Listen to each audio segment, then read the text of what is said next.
Ассаламалейкум қадірменді достар, Қазақ Білсін арнасы және жүргізуші мен Алтынбек Рахымберді сіздермен біргемін. Бүгінгі бағдарламамызда біз заманға сай құрал саймандарды көрсетеміз. Уақытты үнемдеу, жұмысты 5 есе жылдамдату. Бүгінгі бағдарламамызда соның барлығын егжей-тегжейлі түсіндіреміз. Жалпы үнемшілдік бүгіннен басталады, соны айтқымыз келеді. Бағдарламаға қолдау білдіріп, каналымызға жазылыңыз, пікір қалдырыңыз, лүпіл басыңыз және өзгелерге бөлісуді ұмытпаңыз. Ал біз бастаймыз. Кеттік. Енді бір қызық тәжірибе жасап көрсек, енді префоратормен бір шегені қағу қанша уақыт алады екен, және осы пистолетпен бір шегені қанша уақытта қағу болады екен, сіздерге бір шағын эксперимент жасап көрейік. Мен секундомерімді қостым. Префоратор, мына перфоратор қанша уақытта бір шегені тесіп қағуға мүмкіндік береді екен. Ағамыз қазір бізге көрсетеді, иә? Аға, сіз енді барынша тездетіп істеңіз. Ал енді мен стартты басып, қанша минутта бір шегені қағуға болады екен, соны тексеріп көрейік. Міне, секундомер. Дайындаламыз, аға?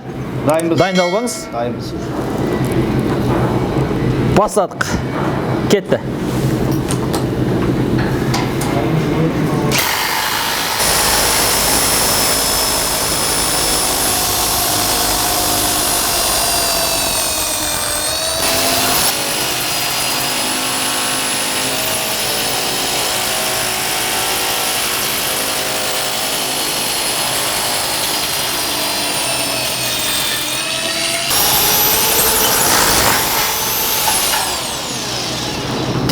Тездетеміз. Тездетіп алатынбыз. 30 секундтан асып кетті.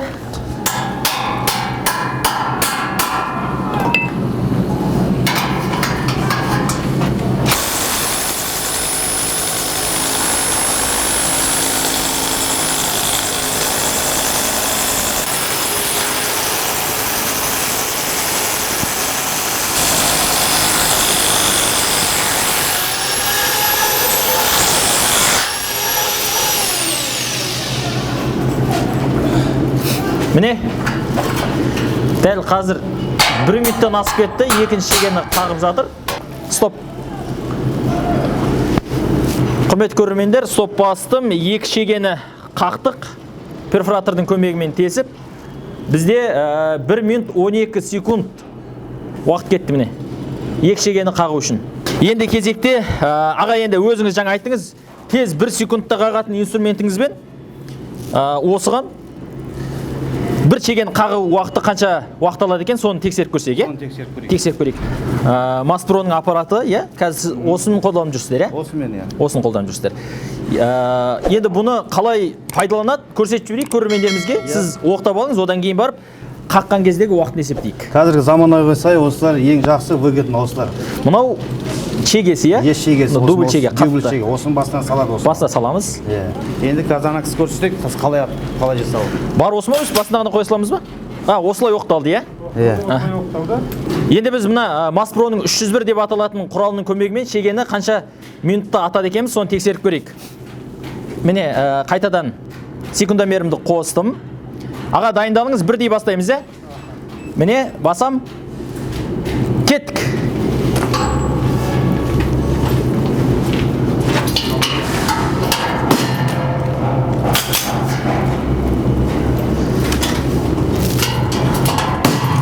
Стоп. Екі шеге қақтық. Екі шеге қақтық біз. Екі шегенді оқтап қағуға тура келді. Міне қарасаңыздар, екі шегені қақтық. Екі шегені қағуға кеткен уақыт 11 секунд. Оқтауы бар, оның екі шегені алуы бар, соның барлығына кеткен уақыт 11 секунд. Ал енді біз префоратормен 1,5 минутта қаққан болатын біз екі шегені. Есептеңіз қанша уақытта үнемдедік. Расында қызық екен, е? Бұдан да жылдам қағуға бола ма негізі? Иә. Болады одан да. Бұдан да жылдам қағуға болады, е? Перфоратор, е, мен қолымда. Иә. Көпшілік адам бұны пайдаланып жүр. Негізі мен көрермендерім де жақсы біледі. Осы уақытқа дейін мен де осы құрылғыны пайдаланғам. Мынаны көріп жатырмын, сіздерге келген кезде көріп отырмын, да, мынаны. Енді мен мынамен 3 күн жұмыс істейтін жұмыста мынамен бір күнде істеуге бола ма? Бір күнде шығарып істеуге болады. Жалпы тиімді ма? Тиімді зат бұны. Басқаларына айтам, осындаймен қолданып осындай немен жұмыс істеуге болады негізінде. Чем бұрынғы өзіміздің неге қарағанда, мына қазір дамыған заман осы дұрыс болады негізінде. Қарап тұрсаңыздар, бұрындары мынамен перфоратормен істегенде бізде бур болатын басында. Бұрды ол қолданған кезде ол біреу сына беретін ол. Мысалы арматураға тірек қалады. Үзіліп кетеді, иә, басы жойылып кетеді. Мынаумен выгодно, тез. Бір жағынан тоқта сүйреп жүрмейсіздер. Мынаумен істесеңіздер, уақытты да үнемдейсіздер. И адамның санында, мысалы 4-5 адам істесе, мынаумен 1-2 адам істесе, 1-2 адам или уақытты тез алады мынаумен. Тез ұтымды. Жұмысқа да жайлы, салмағы да жақсы, ауыр емес, ыңғайлы жұмыс жасауға. Расында, мынандай құрылыс жерлерде көбінесе мысалы ток бола бермейді ғой. Ток бола бермейді. Мынамен мынаны бүйтіп оқтай салады екен, Иә, ойым ол. Мынада сонда патроны бар. Былай салдық. Бірінші оқтап аламыз, Былай сыртынан. Міне. Оқталды мынау, Оқталды. Шегені салдым. Болды ма осылай тұр ма шеге? До конца кіреді, шеге бассақ шеге. Дұрыс оқталмай қаттырақ. Міне, шеге кірді, Осыны атып көрсем бола ма? Болады, басы. Мен атып көрейінші енді, қолдану қиын оңай ма көрейін. Қойып, бисмилля, атып көрейін. Басам. Енді шүртпені басам. Менен қара. Шеге деген түбіне дейін бірақ кіріп кетті ғой. Қолда ауыртама деп ойлап едім, ауыртпайды екен. Оңай екен. 301 Т деген құралдың көмегімен жаңа шеге аттық қой. 3 сантиметрден 8 сантиметрге дейінгі шегелерді оңай атуға болады. Және атуға 1 секунд уақыт кетеді. Салдыңыз, басыңыз тарс ете қалды, атты. Енді бұл патронмен жұмыс істеген еді. Екінші құрылғыны таныстырамыз қазір. Бұл міне. Бұл газбен істейді. Көлемі үлкендеу. Бұл да тиімді. Бұл 3 сантиметрге дейінгі шегелерді ата береді. Бұның қандай артықшылығы бар? Және мынандай бетондарға атуға бола ма? Бұл осындай профлистар, гипсокардондарды каркастарын құруға арналған. Бұл өте тиімді. Бұны профлистарға, жаңағы трубалардың сырттарын обшивать еткенде крепленияларын бәрін осымен қаттырамыз. Потолочный отделка жасасақ, потолочный, соның каркасында құруға болады. Натяжной потолоктың каркасы құруға болады. Бұның шегесінде магазинда 30 шеге салынады. 30 шеге салынады. Оның шегелері өте ыңғайлы ауыстырылады. Мысалы, бұл жерде бұл пистолет 19 және 32 шегелерді қабылдайды. Сияды, одан үлкендерін қабылдамайды. Шегелері өзінің арнайы шегелері бар, Өзінің арнайы шегелері, айтқандай каленый шеге дейді ғой. Бұл осы профлистарынан. Бұл 4 мм-лі темірлерді тесіп қатты ұстайды. Мысалы, қараңыздар. Мынау 2 мм-лік профиль. 2 мм-дің профильдің өзі кәдімгі қатты. Мынау шұрттыр өтпейді мынаған. Ал енді 4 мм деген есептей беріңіз. Осыдан 2 есе қалыңдық деген сөз. Соны емін еркін оңай кеседі. Тағы қай жерлерге қолдануға болады? Мысалы, үйге гипсокардон қағатын болсақ, направляющий профильдерін осымен ата береміз, Өте ыңғайлы. Бұның жұмыс істеуі секундына деп есептейміз ба? Қалай есептейміз? Секундына 1 шеге қағуға болады. Тарс ата береді. Міне, мынаның ерекшелігін айта кетейік. Мынаны бір-бірден өзіңіз оқтауыңыз керек, шегесін. Ал мынада кәдімгі автомат акы сияқты шегелерінің барлығы тұрады. Тарс басып кете бересіз, Басып кете береміз. Мынадан қарағанда мынамен жұмыс істеу әлде қайда тез сияқты. Бұл өте ыңғайлы зат. Бұда жаңағы патрондары, өзінің шегелері бар, және арнайы газы бар. Бұл газ, жижи газ дейді. Бұл газ жаңағы бір газын 1000 оққа жетеді атқан кезде. Бұл суықтыққа өте төзімді. Бұны бүйтіп кигіземіз. Бұл газ баллоны. Одан кейін оған батарейкасы. Қаншаға шыдайды бұл батарейкасы? Бұл 1 күнге шыдайды. 1 күнге шыдайды? Қанша уақытта зарядталады? Бұл 1,5-2 сағатта зарядталады. 1,5-2 сағат зарядтайсыз және 1 күн жұмыс істейсіз. Жаңа айттық қой, мынаған қарағанда мына аппарат тез деп, бірақ ескеретін дүние. Мына аппарат 3 сантиметрлік шегелерді қаққанымен 8 сантиметрлік шегелерді қаға алмайды. Ал 8 сантиметрлік шегені қағу үшін үлкен күш керек. Ал мынада ондай күш бар. Сол үшін бұл бір шегені атады және 8 сантиметрлік шегелерді атуға мүмкіндік береді екен. Бұл да жақсы екен. Бағасы да өте тиімді. тиімді. Мынау қанша теңге тұрады? 50 мыңнан 180 мыңға дейін. Мынау қолымда. Қолыңыздағы 300 бөттеген пистолет, бұл 50 мың теңге. 50 мың теңге тұрады, е? Жақсы, ал мынау? Мынау 157 мың тұрады. 157 мың теңге тұрады, е? Тұрады. Аса қымбат емес екен. Фирманың атын айтпаймын, жарнама болады. Ол фирманың, американдық фирманың аты. Олардың бағасы мынандай 157 мың теңге деген баға. Олардан 4-5 есе мынау төмен баға болмаса, өзіңіз салыстырып көріңіз. Интернеттен қарап, е? Мен жұмыс істеп көрсетейін. Е, ең қызығы сол. Қалай жұмыс істейтінін көрсетейікші? Бұған 30 патрон саламыз, газы баллон, чакмет кезен, бұл пистолет уже іске дайын. Енді сіз бірден жаңа біз 4 жеге ұрдық қой ар жаққа. Мына жаққа 4 жегені ұрғышты қанша секунд атуға болады екен? Міне бұл пистолет жұмысқа дайын деген сөз. Профлисті уровеньмен қойып аламыз и атамыз.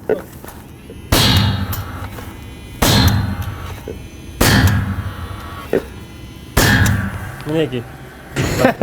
Мәссаған, не керек па сізге бетонға шеген 4 секундта қағу дегенді бұған дейін көріп педіңіз? Не, мынандай аппараттармен, Мастпроның аппараттармен алуға болады екен. Жақсы, аппараттар өте керемет екен. Егер аламын десеңіздер, сілтемеде нақты толық ақпараттар бар. Сол жерден қарасаңыздар, мамандарға жеке шығып, көрсетілген телефон нөміріне байланыссаңыздар, осы аппаратты алып, құрылысқа пайдалануға болады. Егер уақытты үнемдеймін десеңіздер, осындай аппаратты пайдаланып, қазір заман дамыды ғой, барлығы жаңа, мысалы қарайшы, сіз жаңа iPhone шықса, бірден алуға тырысасыз. Неге? Оның камерасы жақсы, процессор жақсы, функциялар жақсы, қолдануға ыңғайлы. Ал құрылыс күнделікті дамып жатыр ғой, біз күнделікті дамып жатырмыз. Ал сондай дүниелер дамып жатқан кезде біз заманауи аппараттарды міндетті түрде пайдалануымыз керек. Неге? Неге? Өйткені біріншіден уақыт үнемдейсіз. Екіншіден, дәл қазір құрылысшылар өте тапшы. 10 адам жұмыс істейтін қызметті жұмыстарда 10 адам істейтін болса, мына аппараттың көмегімен мен мысалы жалғыз өзім мынаны істете беремін. Мынандай уровенім тұрса қабырғаларда, бір қолмен ұстап, екінші қолмен мынаны секундына бір уақыт ататын болсам, неге оны істемеске? Сондықтан осындай аппараттарды қолдануға кеңес беремін. Енді қараңызшы, жақсы аппаратты алып алдық. Жұмыс істеп жатқан кезде бұзылып қалса, бұны жөндейтін сіздерде мастерлер бар ма? Бұны әрине бұл істен шығып қалса, біз бұл пистолетті 1 жылда гарантия береміз, 1 жылдың ішінде тегін жөндеп береміз. Және де егерде сіз жұмыс жасап жатып бұл пистолетіңіз бұзылып қалса, біз сіздің жұмысыңыз тоқтамас үшін өзіміздің жаңа пистолетін беріп қолданасыз. Біз сіздің пистолетіңізді жөндегенше дейін. Яғни мен жұмыс істеп жатырмын, мен мына пистолетім бұзылып қалды. Пистолет емес қой енді мына Мастпро аппараты, G40 дедіңіз бе, 40. Бұзылып қалды, жұмыс істеп жатыр едім, жұмысын тоқтады. Сол кезде сіздерді шақырам. Сіздер басқа пистолетті алып келесіздер аппаратты. Менің бұзылған аппаратымды аласыздар да кетесіздер. Мен анамен жұмысын жалғастыра берем. Сосын мынаны жасап болғаннан кейін алып келіп маған бересіздер. Сосын біз орнына алып келген, мен қолдануға алып келген аппарат алып кетесіздер да, менікін жөндеп бересіздер. Менің жұмысым тоқтамайды. Не керек болса. Төмендегі сілтеме бар, телефон бар, хабарласыңыздар. Біз қазақ білсін, дамып жатырмыз. Енді мен сіздерге мына лазердің қандай артықшылығы бар екенін түсіндірсек, бұл лазер 4D лазер 16 сызық түсіреді қос-қостан. Енді бұның жұмыс істеуін бір көрсетіп жіберейін сіздерге. Міне, біз жаңа қойдық қой. Қараңызшы, сәл қисайып қалса, шиқылдайды. Бұл дұрыс тұрған жоқ деген сөз. Сол үшін астындағы мына аяқтары ары-бері бұралады.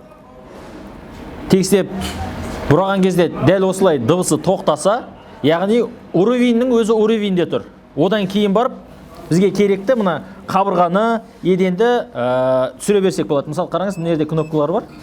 Басатын болсақ, мына жердің уровень, төбенің уровень барлығын алып тұр, міне төбеге дейін айналдырып, кәдімгі қабырғаны, 4 қабырғаны түгел айналдырып. Дәл осындай 16 сызыққа деңгейде уровеньде қойылатын мүмкіндігі бар. Тағы бір ерекшелігі, қашықтықтан пультпен де жұмыс істей береді. Пульті бар. Сосын мынандай аяқтары бар. Міне қарасаңыздар, мынандай аяқтары бар. Бұның астында магнит. Бұл магниті мына уровеньді көтеріп тұруға шамашы етеді. Қараңыз. Мына жерге бекітеді уровеньді. Мына жердегі жерге қоятын аяқты шығарып тастаймыз да, орнына мына аяқты бекітеміз. Одан кейін мынаны аламыз да, міне. Қоя саламыз. Міне. Мынаны қараңыз, мынаны шықпайды мынау. Міне. Уровеньді осыған қоямыз да, қабырға қойып істете береміз. Одан бөлек мынандай штативтері, аяғы штативі бірге жүреді. Бұған да қойып, уровеньді қолдана аламыз. Мынандай ыдыста жүреді, міне. Мынандай өзінің қорабы бар, құрал саймандары бар, өзіне қажетті, міне. Міне бүгінгі бағдарламамызда сіздерге 2 емес 3 бірдей құрылғыны көрсеттім, жалпы құрылысқа байланысты. Көптеген комментарийлерде мынаны көрсетіңізші, мынаны көрсетіңізші деп жазып жүрсіздер ғой. Енді осындай бір заманауи аппараттарды көрсеткім келді. Неге? Себебі бізге кәсіп игеру керек, кәсіпті игерген кезде толықтай меңгеретін болсақ, ол біз үшін бір ұтымды дүние ғой, барлығы сапалы болған қалаймыз. Енді қараңызшы, дәл қазір мына түсіру барысында кәдімгі жаурап кеттік. Неге? Себебі бұл біріншіден қыс, екіншіден мынандай бетон қабырға өте суық. Жай есептеген кезде префоратормен қаққан кезде екі шегені біз 1,5 минутта қақтық. Ал екінші құрылғымен біз 10 секундта, 11 секундта қақтық. Енді қараңызшы, осы жерде бір күн жүрген қандай, 5 сағат жүру қандай. Біріншіден денсаулығыңызды күтуге де болады. Энергияны дұрыс пайдаланудың жолын меңгересіз. Және денсаулықты күтесіз. Әрі жұмысты өте тез уақытта бітіруге мүмкіндік болады. Расында осы құрылғыны пайдаланып, осы жерде істеп жатқан мамандар басқа бригададағы мамандардан жұмысты 2-3 есе жылдам істеп жатқанына мен қазір куә болып отырмын. Енді бүгінгі бағдарламада көрсеткен құрылғылар туралы ақпаратты тағы да толық білгілеріңіз келсе, пікірге жазыңыздар, немесе сілтемеде көрсетілген парақшаларға, телефон нөмірлерге хабарласыңыздар. Бағасы өте қолжетімді, 50 мың мен 150 мыңның арасындағы құрылғылар аласыз, пайдаланасыз. Өте тиімді деп ойлаймын. Ал енді бүгінгі хабарымызда осыны көрсетуге тырыстық. Келесі бағдарламамызда осындай заманауи құрылғылармен үйдің сыртын жылылау, мемватаны қағу, пенопласт қағу, пеноплекс қағу көрсетеміз. Бүгінге осы, келесі бағдарламада жүздескенше аман болыңыздар.